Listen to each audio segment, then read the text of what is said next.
once you make it to the other side of Japanese comedy and you really get it, then it's like it comes into play when you're interacting with Japanese people, and that's when it's really fun. Because when you're like talking to a Japanese person, you can actually get into that like boke and tsukomi back and forth, and you can like actually tsukomi. Not only is it really funny, but it's like the ultimate way to earn Japanese street cred. Because it's like if you can be keeping up with the jokes that they're making and making them laugh too, that's when they're like, whoa, okay, you really get it. Like you didn't just learn the language, like you know the culture too. Japanese humor is totally different than like English style humor. I feel like a lot of English style humor is just like being sarcastic and ironic a lot of the time, which is really funny in English. But in Japanese, it's all about the boke and tsukomi. This is basically the core of all Japanese comedy is that there's like two rules. Like, so, the most prototypical form of Japanese comedy is manzai, which is like, in English, we have stand up comedy. In Japan, they have manzai. So manzai is like two people standing in front of a stage and like delivering comedy, and they each have a role. So one of them is the boke, one of them is a tsukomi. So these words have other meanings and other contexts, but like in terms specifically of comedy, when they're like written in katakana like this, the boke is someone purposely saying something stupid, and the tsukomi is the other guy pointing out why it's stupid. 僕らの出会いっていうのはですね、はい。高校時代ラグビー部なんですよ。そうですね。ラグビー部で出会ったんです。大体人ってラグビーで知り合います。そんなことないけどね。珍しいタイプだと思いますよ、それはね。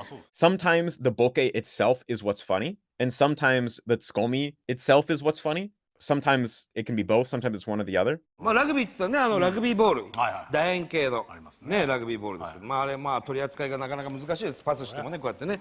いや、でっけえ魚捕まえたみたいになってるじゃん。It's really hard to explain why it's funny, but if you watch enough of it, then you kind of get why it's funny. Like there's a lot of times where like the tsukomi is like really clever because it's kind of being like basically you're making an analogy to something. Like someone could say something stupid and the other guy could be like, "What are you?" Blah blah blah blah blah blah, and then they'll like mention some celebrity that like got caught in some like scandal, and then you'll realize that framed in that way, it will like recontextualize the first thing the person said and make it sound like it has a meaning that they didn't intend or something like that. Like there's a lot of different like specific ways that it will play out that can be like you'll have to be thinking pretty intellectually to make the joke and to like understand the joke because they'll be it'll be kind of like a couple steps removed. But yeah, that basically all Japanese comedy comes down to the back and forth, so it's like needs two people.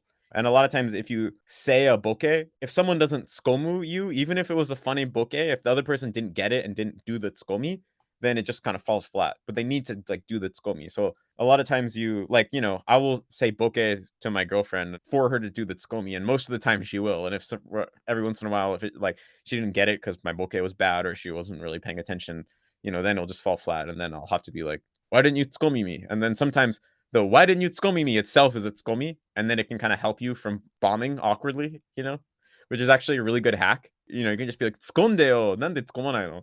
Whatever, and then it kind of reframe because like sometimes at the beginning, like I've gotten a lot better at this, but for a while the way I would try to boke would basically be in the style of English comedy. Like I would take a sarcastic English thought, translate it into Japanese, and then use that as like a boke. But a lot of times it doesn't align with the way that Japanese people do boke, and it wouldn't come across as a boke. It would just come across as if I'm saying something strange to them, and they wouldn't even realize I was trying to make a joke. And then they just kind of awkwardly would be like, "Ha ha, oh, interesting." In Japan, they actually call that American joke. Like they call it an American joke. And the definition of an American joke is a joke that Japanese people don't understand, basically. And so that would happen to me, but I would kind of save it by being like, "Skondeo," and I would like, even though in reality it was my fault for saying a boke that was a bad boke, I would forcefully reframe it as it was their fault for not being sharp enough to get the joke, and they're the ones at fault, and that can help you like save it and like keep your frame. But yeah, I'm better at understanding the Japanese style of boke over time. If you want to get better at this, you can just watch a lot of manzai. And the important thing that I would say is that there's two different levels of understanding Japanese comedy. The first level is like you understand the words that they're saying, and you understand on a technical level, the back and forth that's being had. But that doesn't necessarily mean that you actually have acquired why it's funny and like the Japanese sense of humor. So the full deeper understanding is that like you actually find it funny.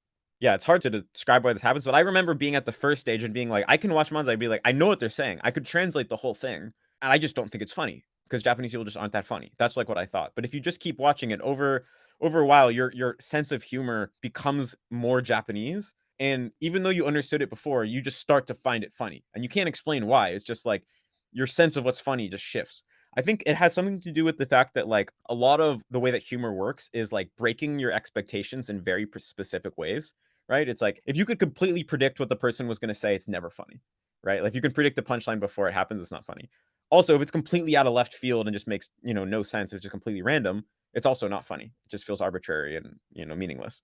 But if they break your expectations in the perfect way where it's like you almost could read it, but you couldn't, and it surprises you in a very particular way, that's when you find it funny. So in order to find comedy funny, you have to have the right expectations, right? Like you have to know what kind of like the default answer is so that you can understand that they're basically subverting the default answer in a very specific way.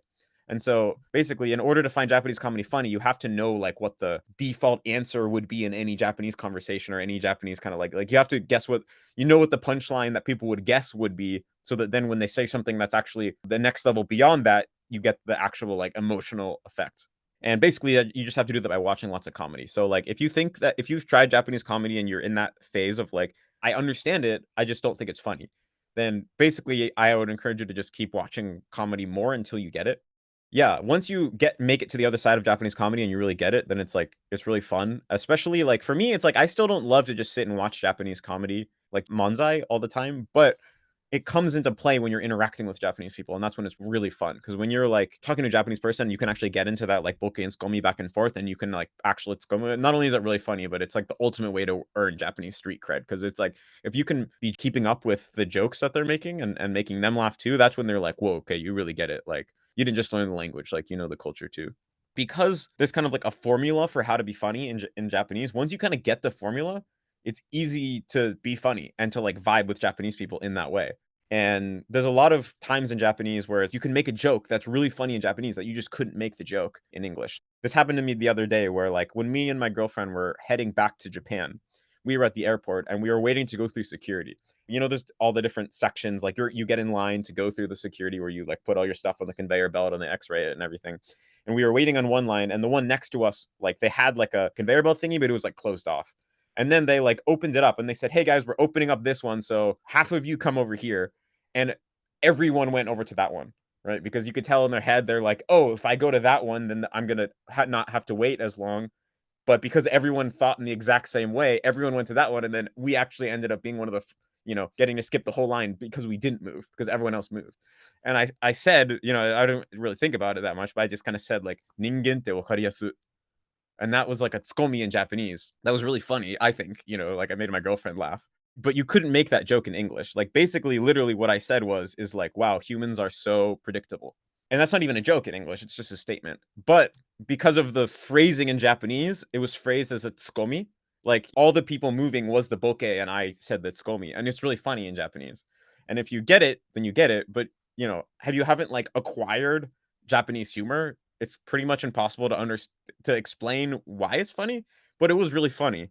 And so that was kinda like one of those moments where I was like, "Wow, that's really interesting." Like, I made a joke in Japanese that, like, literally couldn't happen in English. And I think in that kinda sense, I'm able to be funny in Japanese in a way. It's not that I'm never funny in English, but it's easy for me to be funny in Japanese because they have this formula set up that's really easy to use once you have it. Things like variety shows can be a good way to get into it because, different Japanese comedy can be more or less accessible to, someone who's still in the process of developing their Japanese sense of humor.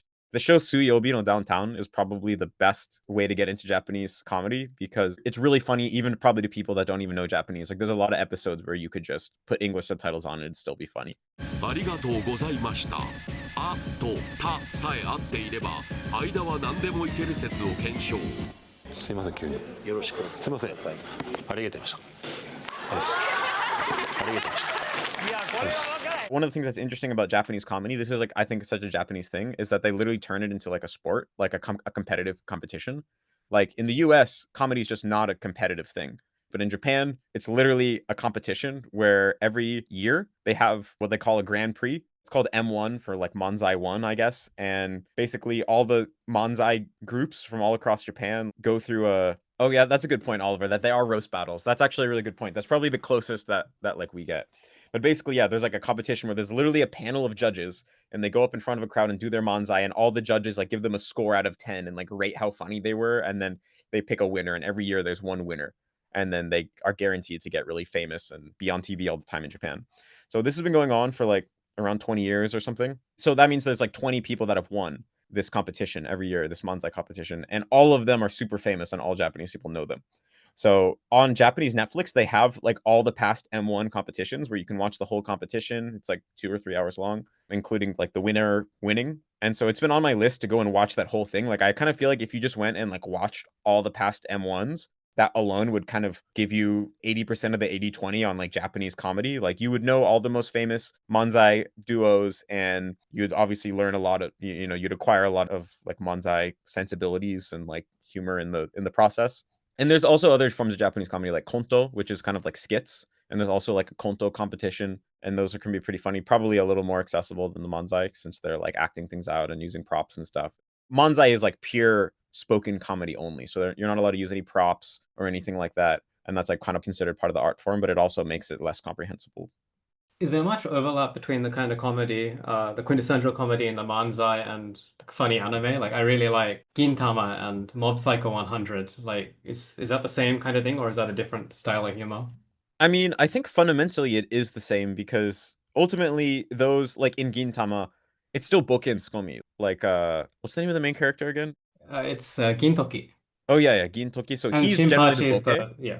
Yeah, and then Shinpachi's the Tsukomi, right? So he'll do something kind of dumb, kind of on purpose, and then Shinpachi is Yeah. like freaking out, being like, "What the fuck are you doing? Don't do that!" Like So it's fundamentally the This- same. この1年で一体何があったんですかあんたそりゃこんだけあれば髪くらい伸びるだろつうか髪以前にほとんど別キャラになってんじゃないですか何年かぶりに天下一舞踏会で再会したやつみたいになってんじゃないですか I think it can I be think this is- helpful to just try to break down those interactions, like sort them into Boke and Tsukomi, and then it can help Yeah. you. Probably if you do that, it will help you see how it fundamentally is the same structure as like manzai or other types of Yeah. Japanese comedy. A lot of that humor probably like is funnier the more that you get it. But I bet that's actually a good point that if you watch a lot of comedy, you've probably acquired a lot of the humor anyway. Yeah, like a lot of that you could imagine like thinking it's funny, but if you showed it to your parents, they probably wouldn't think it was funny or something like that, or maybe to like a super normie friend or something. And that's probably just because you actually acquired it. And if you haven't acquired the humor, then it's not funny yet. So yeah, the anime could be a good way too if you like kind of gag